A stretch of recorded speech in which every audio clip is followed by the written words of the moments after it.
சரி, இந்த ப்ராப்ளம் ஒரு 10 மார்க் கொஸ்டின் கேட்டுக்கிறாங்க. கிரிட்டிக்கல் பாயிண்ட் கண்டுபிடிக்க சொல்றாங்க. கிரிட்டிக்கல் பாயிண்ட் எப்படி கண்டுபிடிக்கணும்னா, எஃப் டேஷ் ஆஃப் எக்ஸ் கண்டுபிடிச்சுட்டு ஃபர்ஸ்ட் டெரிவேட்டிவ் கண்டுபிடிச்சு அது ஈக்குவல் டு 0 பண்ணீங்கன்னா, ஒரு ஈக்குவேஷன் கிடைக்கும். அந்த ஈக்குவேஷனை சால்வ் பண்ணீங்கன்னா, எக்ஸுக்கு வேல்யூ அந்த எக்ஸுங்கிற வேல்யூ தான் வந்து உங்களுடைய கிரிட்டிக்கல் பாயிண்ட். அப்புறம் மேக்ஸிமம் மினிமம் கண்டுபிடிக்க சொல்றாங்க. என்ன டெரிவேட்டிவ் டெஸ்ட்னா, செகண்ட் டெரிவேட்டிவ் டெஸ்ட் யூஸ் பண்ணிட்டு. அண்ட் ஆல்சோ இம்ப்ளக்ஷன் பாயிண்ட் கண்டுபிடிக்க சொல்றாங்க. இம்ப்ளக்ஷன் பாயிண்ட் கண்டுபிடிக்கணும்னா கான்வே அப்பா கான்வே டவுனான்னு பார்த்து கண்டுபிடிக்கணும். சரிங்களா? சரி, இது ஒவ்வொன்றா பார்க்கலாம். அதாவது இது செகண்ட் டெரிவேட்டிவ் ஈக்குவல் டு 0 போடணும். F double dash of x equal to 0 போட்டு அதுலேருந்து கான்வே அப்பா டவுனா செக் பண்ணிட்டா மாற்றி வந்தோம்னா இம்ப்ளக்ஷன் பாயிண்ட் இருக்குதுன்னு அர்த்தம், இல்லைன்னு அர்த்தம்.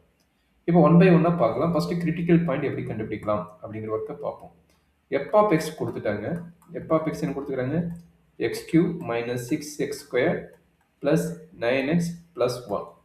இப்போ நம்ம எடுத்த முடியும் என்ன பண்ணோம்னா எஃப் டேஷ் ஆஃப் எக்ஸ் கண்டுபிடிக்கும். அப்போ இது கண்டுபிடிச்சு என்ன கிடைக்கும்? எக்ஸ் கியூப்பை டெரிவேட்டிவ் பண்ணால் 3x ஸ்கொயர். அதே மாதிரி எக்ஸ் ஸ்கொயர் எக்ஸ் டெரிவேட்டிவ் பண்ணால் 2x. எக்ஸை டெரிவேட்டிவ் பண்ணால் 1, கான்ஸ்டன்ட் டைம் டெரிவேட்டிவ் பண்ணால் 0. அப்போ நம்மளோட f dash of x equal என்ன கிடைக்குதுன்னா 3x squared minus 12x plus 9. இதுதான் நம்மளுடைய எஃப் டேஷ் ஆஃப் எக்ஸோட value. And f double dash of x கண்டுபிடிக்கணும். அப்போ f double dash of x எப்படி கண்டுபிடிக்கணும்னா எஃப் டேஷ் ஆஃப் எக்ஸோட டெரிவேட்டிவ் தான் f double dash of x. அப்போ என்னாச்சு? ஆல்ரெடி இங்கே இருக்குது 2xனாவும் 2 × 3 வந்து 6x ஆயிடும். அதே மாதிரி இங்கே 12x இருக்குது. 12xன்னா 12 × 1 வந்து 12 ஆயிடும். அப்போ மைனஸ் 12. சரிங்களா? இது f dash of double dash of x. இப்போ நம்ம என்ன பண்ண போகிறோம்? செகண்ட் டெரிவேட்டிவ் டெஸ்ட் ஃபர்ஸ்ட் நம்ம கண்டுபிடிக்கும். செகண்ட் டெரிவேட்டிவ் டெஸ்ட் என்ன அப்படின்னா கிரிட்டிக்கல் பாயிண்ட் கண்டுபிடிச்சிட்டு, அதாவது f dash of x equal to 0 கண்டுபிடிச்சிட்டு அதுக்கு பாயிண்ட்ஸ் கிடைக்கும். அந்த பாயிண்ட்ஸ் கொண்டு வந்துட்டு செகண்ட் டெரிவேட்டிவ் அப்ளை பண்ணும்போது அது கிரேட்டர் தேன் 0 இருந்தால் அது மினிமம், அது லெஸ் தேன் 0 இருந்தால் அதுக்கு பேர் மேக்ஸிமம். ஈக்குவல் 0 இருந்தால் no minimum no maximum, no minimum no maximum. Equal 0 இருந்தால் சரி. இப்போ எஃப் டேஷ் ஆஃப் எக்ஸ் 0 போடுவோம். அடுத்து என்ன நடக்கும் பார்ப்போம். இப்போ f dash of x equal to 0 போடுறேன். அப்போ என்ன கிடைக்குது? 3x squared minus 12x plus 9 equal to 0. இதெல்லாம் 3ஆல் டிவைட் ஆகுது. 3ஆல் டிவைட் பண்ணால் x squared minus 4x plus 9 equal to 0. 9 வந்து 3 ஆயிடும். கரெக்டுங்களா? அப்போ இதனோட ரூட் என்ன?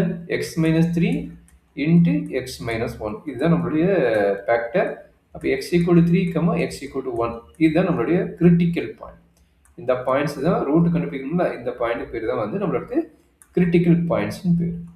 இந்த கிரிட்டிக்கல் பாயிண்ட்ஸ் எங்கே போய் அப்ளை பண்ணணும்? செகண்ட் டெரிவேட்டிவ்ல அப்ளை பண்ணணும். அப்போ double dash of x equal என்ன கொடுத்துருக்காங்க? பாயிண்ட் அவுட் பண்ணிக்கிறோம். 6x minus 12 கண்டுபிடிச்சிக்கிறோம். இப்போ ஃபர்ஸ்ட் பாயிண்ட் என்ன? X equal to 3. அப்போ எஃப் ஆஃப் 3 போட்டால் என்ன கிடைக்குது? 6 × 3 18. 18 minus 12 equal to 6. 6 is greater than 0. Therefore it is a minimum. And another point என்ன? X equal to 1. இது வந்து எக்ஸ் ஈக்குவல் டு 3ங்கிற பாயிண்ட், அடுத்து எக்ஸ் ஈக்குவல் டு 1ங்கிற பாயிண்ட்.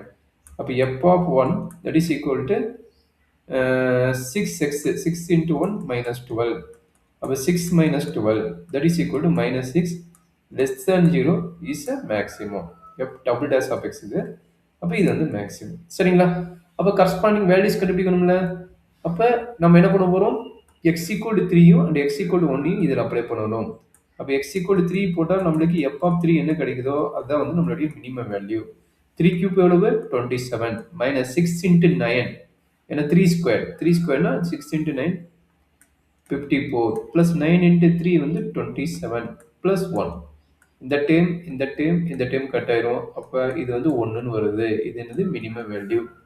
அடுத்து எஃப் ஆஃப் 1 கண்டுபிடிக்க வேணும். எஃப் ஆஃப் 1னா எக்ஸுங்கிற இடத்துல 1ன்னு போட்டுருங்க. 1 கியூப் வந்து 1 மைனஸ் 6 ப்ளஸ் 9 ப்ளஸ் 1 மைனஸ் 6 இது பண்ணிங்கன்னா நம்மளுக்கு என்ன கிடைக்குது? 10 11 11 6 போச்சுன்னா 5. அப்போ 5. இதுதான் நம்மளுடைய மேக்ஸிமம் வேல்யூ. இது வந்து மினிமம் வேல்யூ. இது அட் எக்ஸ் ஈக்குவல் டு 1ஓடது. இது அட் எக்ஸ் ஈக்குவல் டு 5ஓடது. 5 3ஓடது. எக்ஸ் ஈக்குவல் டு 3ஓடது. சரிங்களா? சரி, அப்போ இப்போ வரைக்கும் நம்ம இது வரைக்கும் முடிச்சுக்கணும். இது வரைக்கும் முடிச்சிட்டோம். கிரிட்டிக்கல் பாயிண்ட் இது வரைக்கும் சொல்லிக்கணும்ல.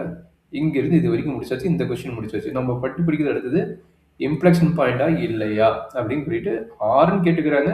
எதர் இது அட்டன் பண்ணணும் ஆர் இம்ப்ளக்ஷன் பாயிண்டா கேட்டுக்கிறாங்க. அதை நம்ம பார்ப்போம். இம்ப்ளக்ஷன் பாயிண்ட் என்ன பண்ணணும்? செகண்ட் டெரிவேட்டிவ் ஈக்குவல் டு 0ன்னு சொல்லியிருந்தேன். செகண்ட் டெரிவேட்டிவ் ஈக்குவல் டு 0 போடலாமா? அப்போ 6x minus 12 equal to 0. அப்ப என்ன ஆகும்? x equal to 1/2 ஆகும். சரிங்களா? அப்ப இதுக்கு இன்டர்வல் ஃபார்ம் ஆகும். இங்க ஒரு 1/2 இருக்குது. இங்க மைனஸ் இன்ஃபினிட்டி இருக்குது. இங்க பிளஸ் இன்ஃபினிட்டி இருக்குது.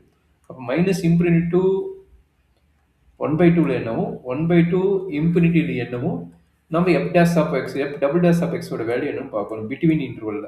பிட்வீன் இன்டர்வல் இது ரெண்டுக்கு நடுவுல 0 இருக்குது. இதுக்கு ரெண்டுக்கு நடுவுல 1 இருக்குது. ஈஸியா இந்த பாயிண்ட்ஸ் மட்டும் போட்டு செக் பண்ணிக்கலாம். நம்ம 0 போட்டா என்ன ஆகும்? 0 போட்டா என்ன ஆகும்னா 6 minus 0 சாரி 6 into 0 வந்து 0 ஆகும். அப்ப இது வந்து -12 ஆகுது. அப்ப -12 is a less than 0 is a convey downward.